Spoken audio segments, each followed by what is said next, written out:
Assalamualaikum warahmatullahi wabarakatuh. Salam rahayu. Teman-teman, jumpa lagi dengan Laran Ngedema di channel Lancaneru ya teman-teman. Channel yang membahas tentang seni, budaya, tradisi, kehidupan sehari-hari serta wisata ya teman-teman. Di channel ini juga membahas tentang filosofi dan sedikit sejarah Nusantara teman-teman. Terima kasih sudah mendukung channel ini. Mari kita lanjutkan videonya teman-teman. Teman-teman, terima kasih pada teman-teman yang telah mendukung channel ini, channel Lancaneru ya teman-teman, yaitu channel yang membahas tentang sejarah Nusantara ini. Teman-teman, di video-video yang lalu saya sudah membahas tentang berdirinya kerajaan Singasari, dimulai dari Kresnu Gandring sampai keruntuhnya Kartanegara yang diruntuhkan oleh pemberontakan Jayakatwang yang merupakan besannya sendiri teman-teman.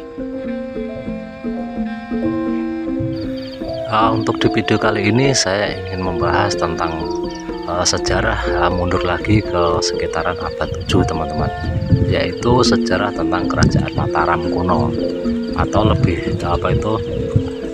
lebih dikenal dengan kerajaan Medang yang merupakan penerus dari kerajaan Kalingga-Pura teman-teman. Kerajaan Mataram ini diperkirakan eksis dari abad ke-6 sampai ke abad ke-10 teman-teman. Mataram kuno itu disebut sebagai pembeda antara Mataram dengan Mataram yang Islam teman-teman, yang berdiri sekitar abad ke-16. Teman-teman, bumi Mataram itu adalah sebutan lama dari wilayah Yogyakarta dan sekitarnya teman-teman. Dan di Yogyakarta lah diperkirakan Mataram kuno itu berdiri teman-teman, ditengarai dengan banyaknya candi-candi yang berada di daerah Yogyakarta dan sekitar, terutama di daerah Magelang teman-teman. Teman-teman, sumber sejarah kerajaan Mataram kuno ini berasal dari prasasti, candi, kitab cerita parahyangan, yaitu cerita tentang kerajaan Sunda dan catatan dari Cina teman-teman. Kerajaan yang didirikan oleh Raden Sanjaya ini yang bergelar dengan Rakyat Mataram ini beberapa kali pindah di pusat pemerintahannya teman-teman. Teman-teman, kerajaan Mataram kuno ini memiliki dua periode berdasarkan lokasi atau ibu kota pemerintahannya teman-teman. Periode pertama adalah awal dari kerajaan Mataram atau Medang ya teman-teman, ya di Jawa Tengah di bawah Wangsa Sanjaya dari Salendra teman-teman, pada tahun 732 Masehi sampai 929 Masehi teman-teman.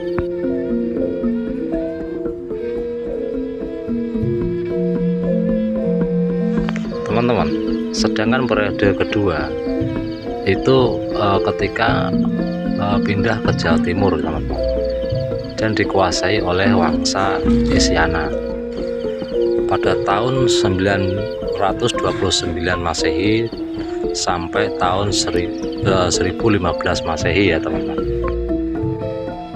Teman-teman, pada tahun 929 Masehi itu kerajaan Mataram kuno dipindahkan ke Jawa Timur oleh Empu Sendok. Ada beberapa faktor yang kemungkinan menjadi pendorong atau penyebab perpindahan pemerintahan tersebut ya teman-teman. Penyebab pertama adalah faktor politik ya teman-teman, yakni sering terjadinya pemberontakan atau perebutan kekuasaan yang berimbas terhadap terancamnya kesatuan wilayah kerajaan ini. Faktor kedua adalah bencana alam ya teman-teman, yaitu meletusnya Gunung Merapi. Faktor ketiga adalah adanya potensi ancaman dari kerajaan lain, termasuk ancaman serangan dari kerajaan Sriwijaya. Sedangkan faktor keempat itu adalah motif dari keagamaan dan ekonomi, teman-teman, termasuk karena ketidakadaan pelabuhan yang memungkinkan Mataram sulit untuk menjalin kerjasama dengan kerajaan-kerajaan lain itu.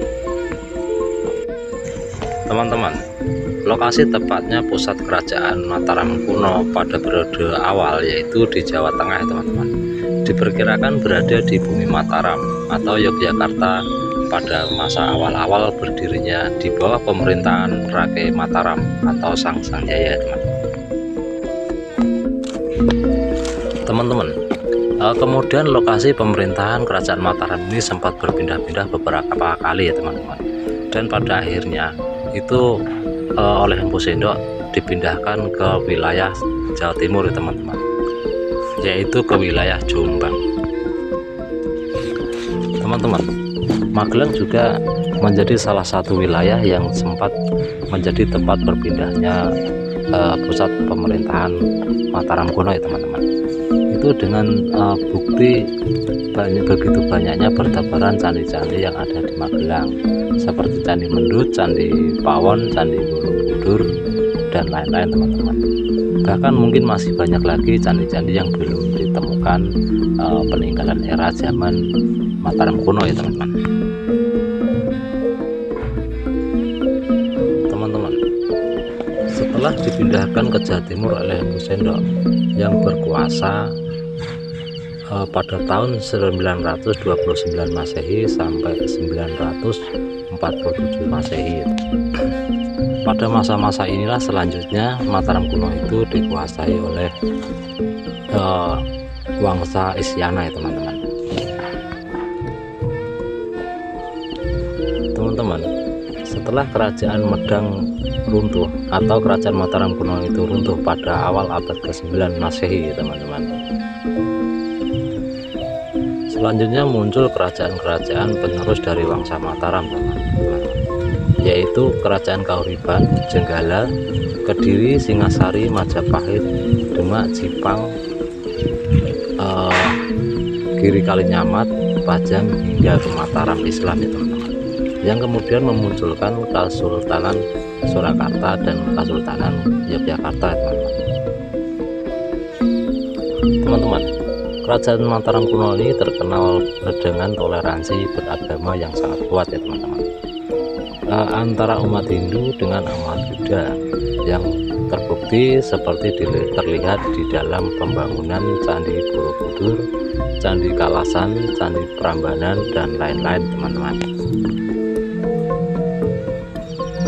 Pada masa kekuasaan Mataram kuno, teman-teman, raja-raja dan rakyat yang memiliki perbedaan agama itu hal yang biasa, teman-teman. Hal ini dibuktikan dengan adanya banyaknya sisa-sisa candi Siwa agama Hindu di sekitar Candi Borobudur ya, teman-teman, yang berciri khas agama Buddha.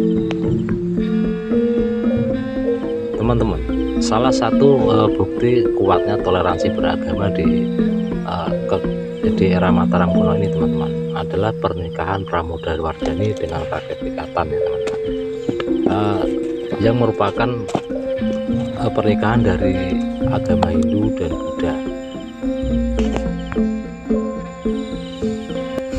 Teman-teman, Kakek Pikatan dan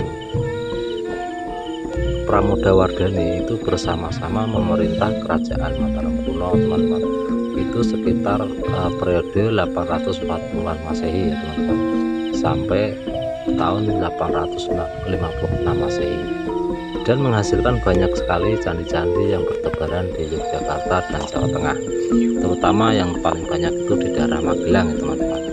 Bahkan sampai saat ini pun masih banyak situs-situs candi yang belum ditemukan, teman-teman. Sampai disinilah yang bisa saya sampaikan melalui video ini, teman-teman.